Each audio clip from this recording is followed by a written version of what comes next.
اس tutorial کے اندر basically ہم لوگ سلائس ٹول کو بیسیکلی ڈسکس کریں گے.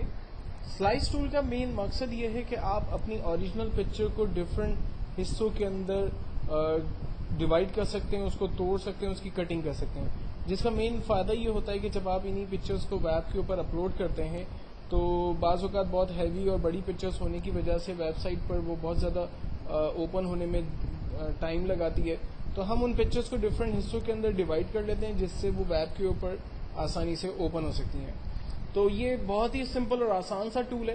اس کو یوز کرنے کے لیے ہم اپنے سسٹم پہ موجود کسی بھی پکچر کو اوپن کر لیتے ہیں اور سلائس ٹول کی مدد لے کر میں پہلے ایک حصے کی رینج بناتا ہوں جتنی مجھے پکچر چاہیے. مجھے یہ پکچر 2 حصوں کے اندر ڈیوائڈ کرنی تھی تو میں نے ایک حصے کی رینج بنائی اور دین اسی طرح سے دوسرے حصے کی رینج بنائی. اس پکچر کو میں نے 2 حصوں میں ڈیوائڈ کیا سلائس ٹول کی مدد سے اور دین اس کے بعد میں فائل میں جا کر سیو فار ویب کی کمانڈ کا استعمال کرتا ہوں.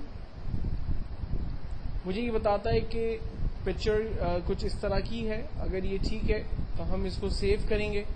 سیو کے لیے لوکیشن بائی ڈیفالٹ یہ کہہ رہا ہے کہ مائی ڈاکیومنٹ کے اندر میں پکچر کو سیو کر رہا ہوں 2 اسٹوڈنٹس کے نام سے. ہم کہہ رہے ہیں ٹھیک ہے. فائل کا ایکسٹینشن یہ کہہ رہا ہے کہ میں HTML یعنی ویب پیج فائل بنا رہا ہوں. ہم کہہ رہے ہیں ٹھیک ہے. فائل کو سیو کروا دیتے ہیں.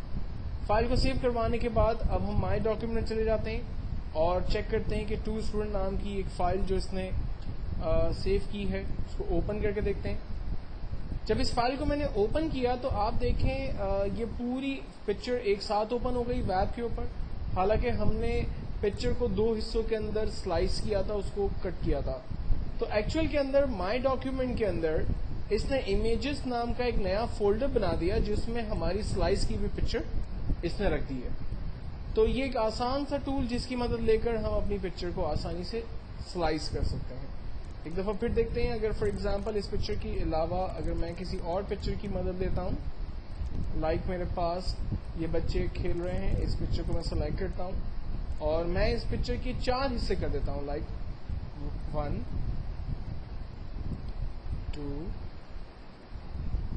3 اور 4.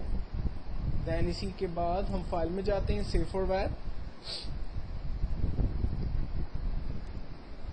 کہتا ہے کہ میں ویب میں اسے سیو کروں گا اور فائل کو سیو کر رہا ہے چلڈرن پلینگ کے نام سے. مائی ڈاکیومنٹ لوکیشن ہم کہہ رہے ہیں ٹھیک ہے سیو کر دیں. آپ مائی ڈاکیومنٹ میں جا کر دیکھتے ہیں امیجز کے فولڈر میں اس نے پکچر کے 4 حصے کر دیے اور چلڈرن پلینگ کے نام سے اس نے ایک فائل بھی تیار کر دی. تو یہ ایک بیسٹ فائدہ ہے سلائسنگ ٹول جس کی مدد سے آپ اپنی پکچرز کو ڈفرینٹ حصوں میں ڈیوائڈ کر سکتے ہیں.